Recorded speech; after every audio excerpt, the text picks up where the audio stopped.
Okay, I have with me today a Mosin Nagant, model M91-30, the most common variant of the Mosin Nagant, and got it for around $90, which is about the going rate for a Mosin Nagant.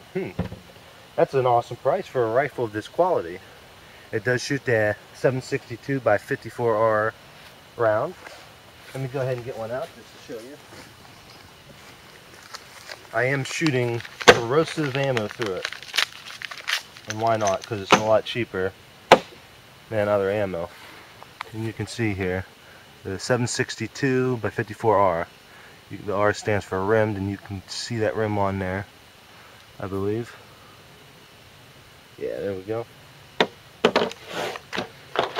So a lot of these Mosin Nagants out here, and again that's why they're only $90, but don't let the price tag fool you. They're excellent rifles to shoot. This particular model was made in 1939 in the Soviet Union.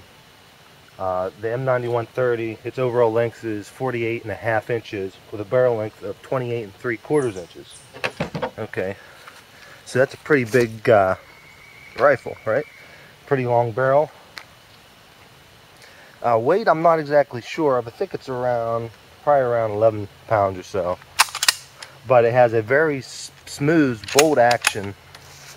It'll hold 5 rounds in a magazine there. And this was the common rifle used back in World War I for Russia. And a lot of different countries picked up the Mosin Nagant. And it was used for quite a few years. In World War I, like I said, World War II. And I hear it's still used today in Iraq by the Iraqis. So, I mean, if you want to check out the full history of that, you know, just look it up online, because no stretch of the imagination do I even know anywhere near the history of it. But it was used as a general, like a main battle rifle for a lot of the soldiers back in the World War I era, and was also used as a sniper rifle. This chambering, the 762 by 54R, is very close to that of a 30-06 or a 308. Very similar, and the same size bullet. So it's definitely an excellent round, and it still would work well as a sniper rifle today with the scope on it.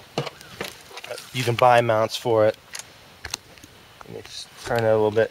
You can buy mounts for it to put a scope on here, and then they come with a different bolt that you're going to put on there so that you can still operate the bolt and have the scope on there.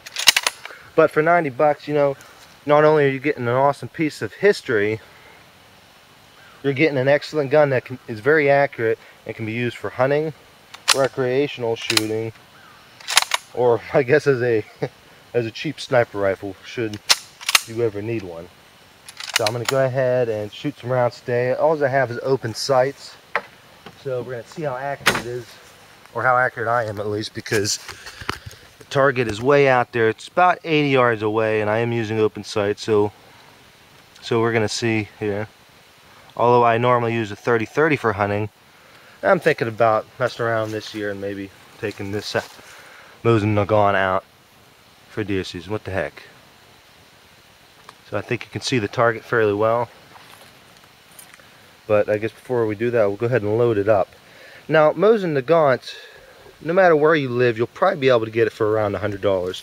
Like I said, I paid $90 for this plus tax and you know, background check, but everything was just under 100 bucks, and that's an excellent deal for such an awesome gun. Again, I am shooting the Russian surplus ammunition that is known to be corrosive. It has salt in the primers, I believe, to help the primers from going bad over years and years of storage. So a lot of people complain about that and say, oh, you shouldn't use corrosive ammo through it, it can ruin your barrel. But the truth is, if you clean it within a couple hours after shooting it, you'll be fine, and that's what I do with all my other guns anyway, so it's not a big deal. Plus, why do I want to put expensive ammo through a cheap gun, right? I don't want to damage it, but if this ammo was good enough for the Russians, it's good enough for me. Come on.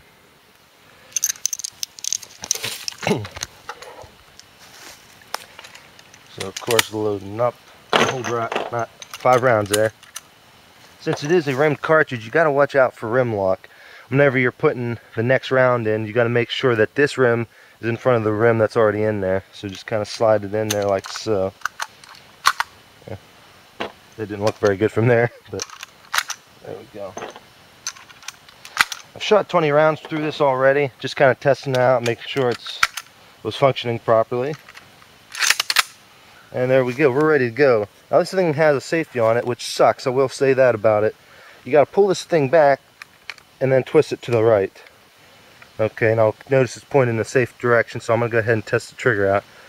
And it just won't fire that way. And to put it back into its firing position, you have to pull that out, twist it, and just kind of let it go. But it's really difficult to pull back. That is the one downside to it as far as using it hunting. I mean, I don't know, what's quieter, pulling the bolt back, putting it around in the chamber, or trying to mess around with that safety, which is kind of difficult. Safety's probably quieter, but it takes some getting used to, and it's definitely very rough. But again, who cares? We're talking about a $90 rifle, again, which is awesome for the price. So let's go ahead and put some rounds downrange and see if I can hit anything. Open sights, okay.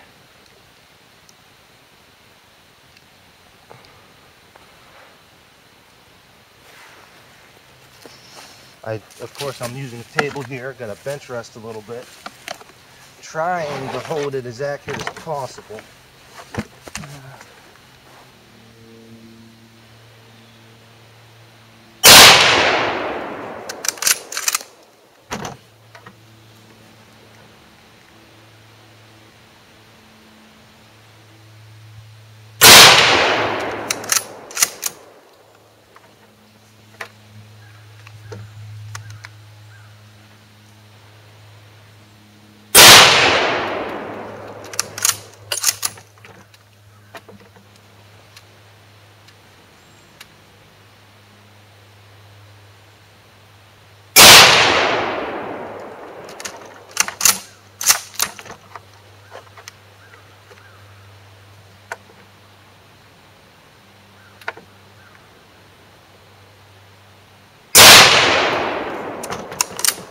Okay, that was 5 rounds. I have no idea how I did. Okay. I can see a few holes on target. Let's go down and check it out. Okay, beautiful fall day out here. Just good to get out in the fresh air, have fun, do a little bit of shooting. See how well the rounds were put on target. I did see a few holes when the camera was zoomed in back there, so I know I at least hit it. And I really don't know where the sights should be in terms of where they're putting the bullet on target. The sights go from 1 to 10, and I'm not exactly sure at 100 yards if it should be at 1 or 2, but I would suspect somewhere around 1 actually. Okay. Not bad. We got 1, 2, 3, 4, 5. Not the most accurate shooting in the world, but heck, open sights, 80 yards. I'm not going to complain too much about that. If you can see all the way back there. Now, if I was aiming at a deer, I'd probably have a decent shot on it. These 2 would be bad, but these 3 in here are nice. I like that. So I'm going to go back and try it out again, see how I can do this time. Okay, I'm sorry, it actually goes from 1 to 20. I don't know how well you can see that, but basically you can just move it and adjust it, and it lifts the rear sight up depending on what you need for different ranges. I am shooting on the smallest number there, number 1, and it seems to be about right on for 80 yards, probably 80 to 100 yards is where it's meant at. Now, I don't know if the numbers necessarily refer to yards. I'm going to have to look it up online, figure out how much the 7.62 by 54R round drops, from 100 yards, 200 yards, so on and so forth, and check that out. But for right now, I'm having a little bit of fun shooting. So we're going to go ahead, put some more rounds in there. This time, you can kind of check me out shooting. I do have a table here to try to get some accuracy, although I was kind of kneeling, laying the gun up on the table. A little bit awkward, but again, I'm trying to study the gun as much as possible, just to see how accurate she's shooting. Again, cheap Russian ammo, corrosive. That's right. Don't worry, we're going to clean the gun out after we get done shooting here. This corrosive ammo I actually got from M91-30 I believe is the website. 440 rounds for around $75 plus shipping. Not bad at all, especially for a powerful round like this. And comes in a sealed spam can, much like they had to use many years ago to get into their ammo. So a pretty cool experience overall. Okay, let's see if I can get a comfortable shooting position here.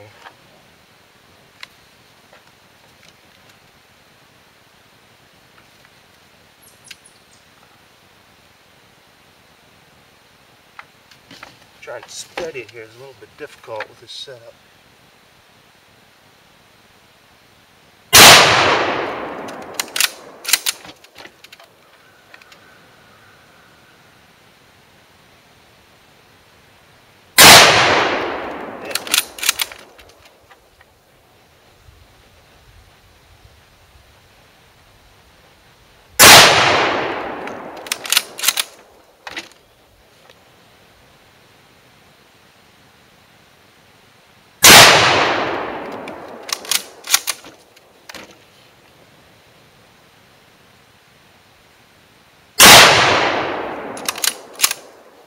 Okay, and that's all 5 rounds. Again, we'll go down and see how I did.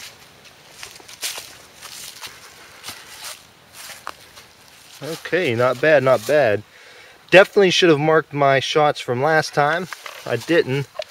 But I do see we have 10 rounds on the total, so I at least put every round on paper. Those 2 bullseyes were not there last time, so that's pretty cool, huh? I think we had those 3 there last time. I'll have to check the video. But now, we got 3 holes. 1, 2, 3 up there, then 4, 5, 6, 7, 8, 9, 10. So it looks like I'm shooting a little bit high, although again 2 rounds on the bullseye, so I'm sure that's just me being inconsistent. Honestly, from 80 yards I don't really see the red too much. I see white more than anything, and I was trying to aim for about middle, though I suspect I was probably aiming a little bit high. But hey, open sights like that, I'm not complaining too much. Okay, 5 more rounds on a new target here. That way I can see a little bit better where I'm shooting, where I'm not shooting.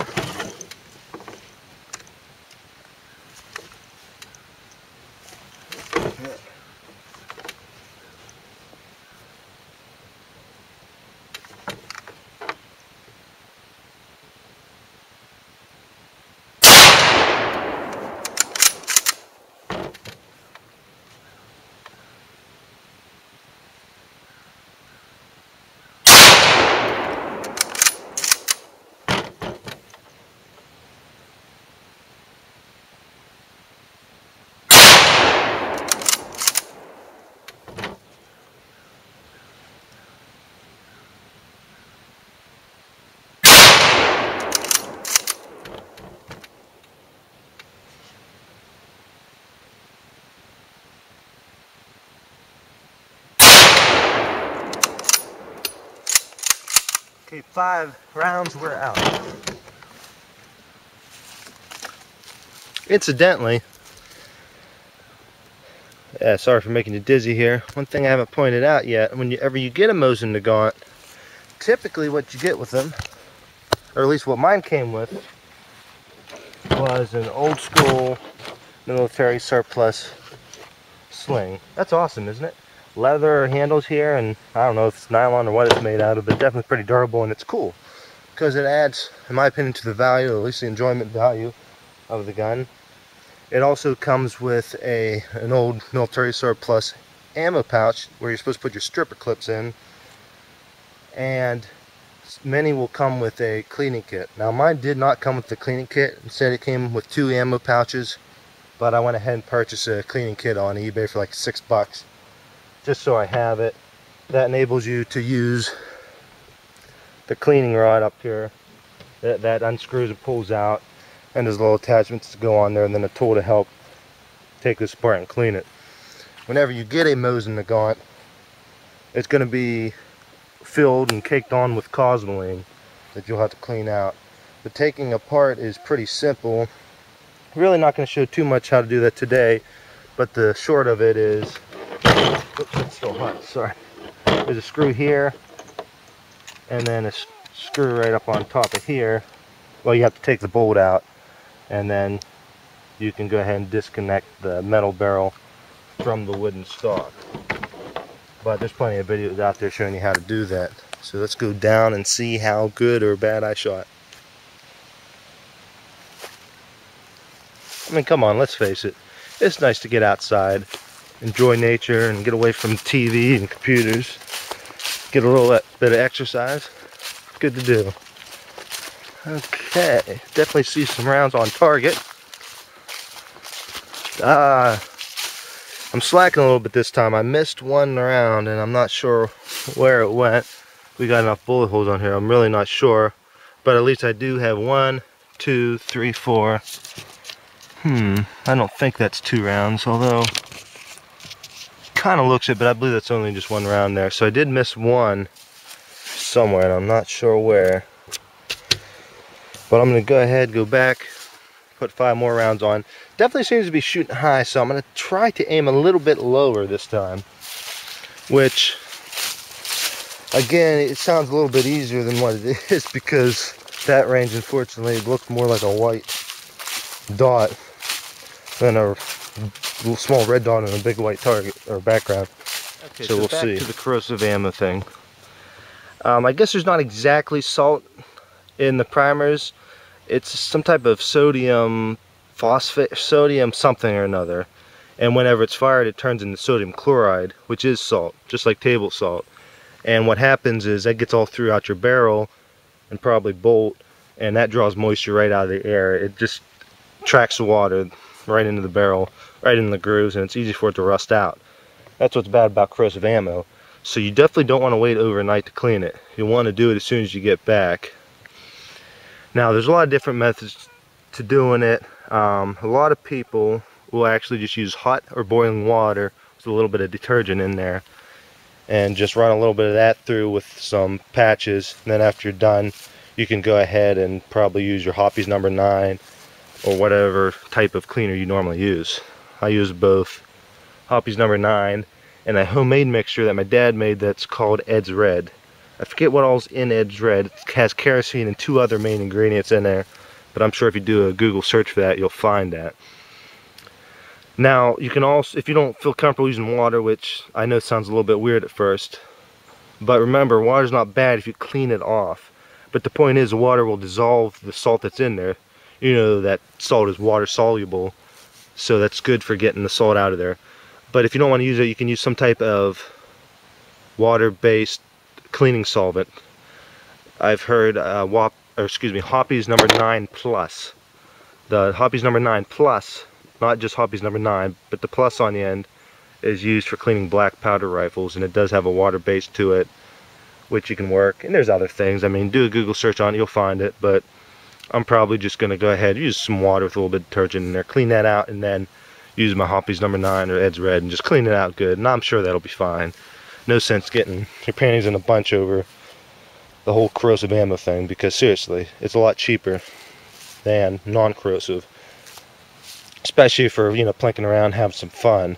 And incidentally, these bullets are steel cord. These things will penetrate pretty well.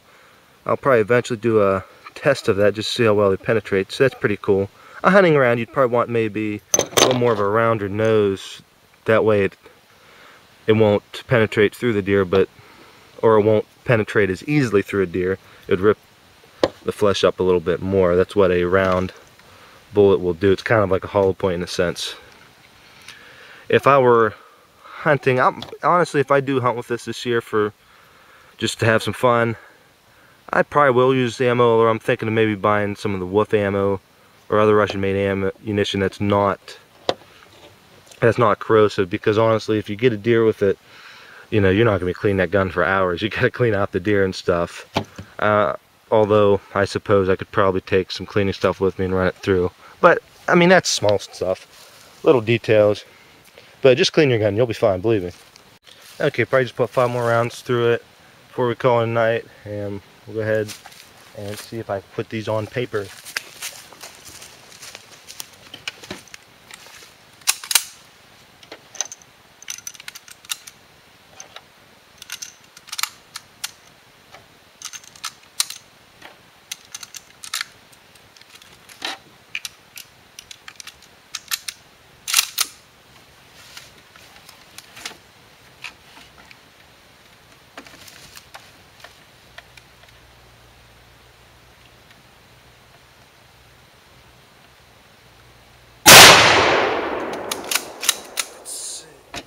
I am trying to aim a little bit lower this time.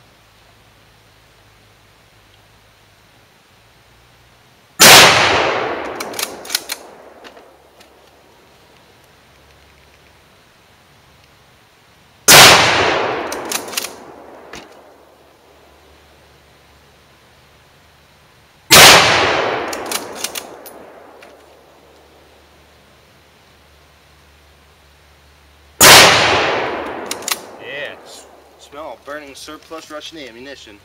Gotta love it.